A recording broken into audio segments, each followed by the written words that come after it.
name is Anthony Hardigan and my topic is LGBT rights. To begin with, let's talk about what LGBT is. LGBT is an acronym for lesbian, gay, bisexual, and transgender. This website is all about the rights this community has today and the rights this community needs. Let's take a look inside the LGBT community and the military. You can go to the menu bar and underneath the About page under Issues, you will find it. If we scroll down, we will see an article called The Battles That Remain, Military Service and LGBT Equality. This article talks about how 17 years ago, the LGBT community faced a policy known as Don't Ask and Don't Tell. This policy banned people who were within this community from the military. Luckily, mid-2011, Obama signed to end this policy. Now, if we take a look back, you will see our research pool page.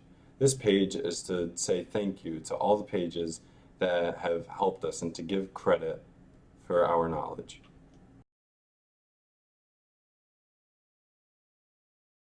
I'm Jason Cummings from the LGBT group, and I mainly focused on marriage and adoption rights for LGBT couples.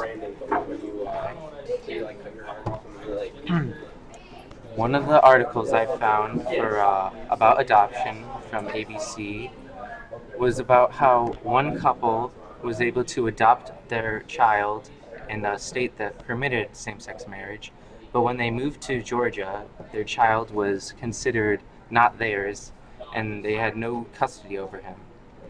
This sort of thing happens to LGBT couples all the time, and it's unacceptable in today's society. Only 19 states in our nation allow gay marriage and gay couples to adopt children, and only fewer allow them to have joint custody of the child. This has to change for society to improve and for us to get anywhere.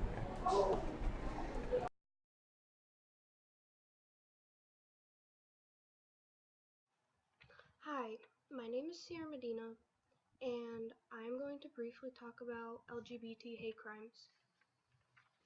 Basically, hate crimes have been and become extremely violent.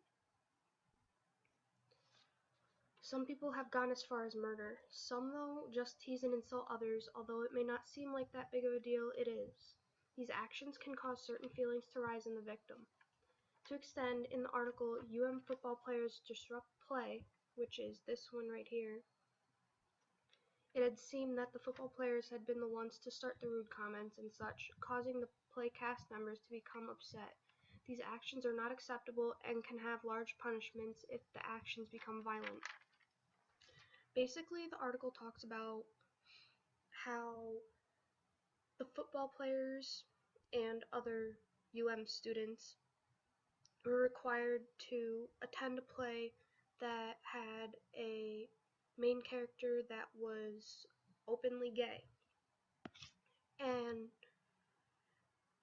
the audience had been making derogatory slurs and lots of rude comments towards the cast members, which these things were considered borderline hate speech.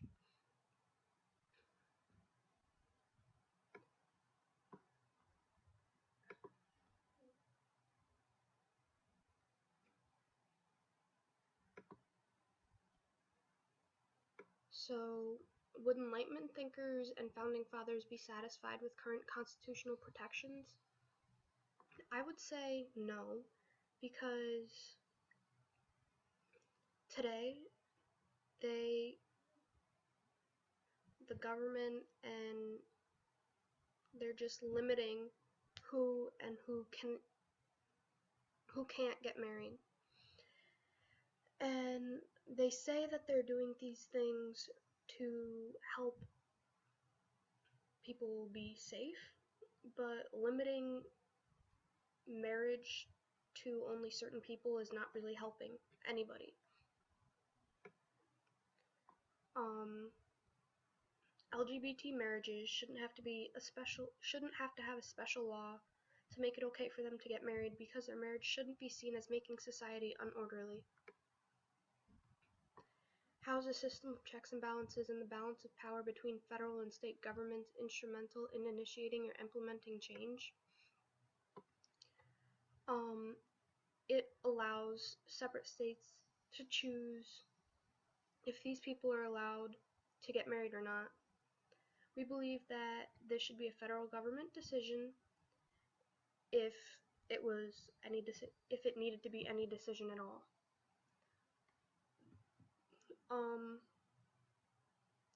Although it shouldn't even have to be a decision if these people could get married or not. Because if a man and a woman are allowed to get married because they love each other, why can't two men get married to each other or two women?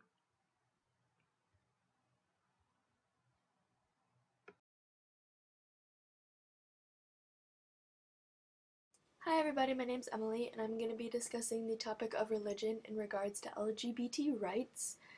If you go to the About and under the Issues page, you can see all of our articles. I'm going to be talking about this one on the left, and this is the article that I found talking about the religious views among lesbian, gay, bisexual, and transgender people.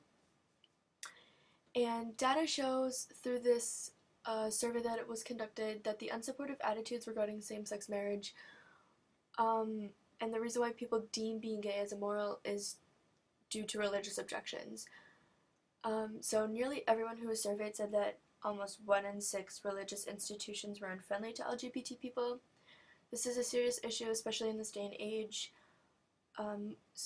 Society is moving closer towards LGBT equality, and LGBT communities and equality are diffusing into society, and I think that religion needs to sort of work with society and how it's morphing and changing, especially in this day and age and how this problem is so prevalent.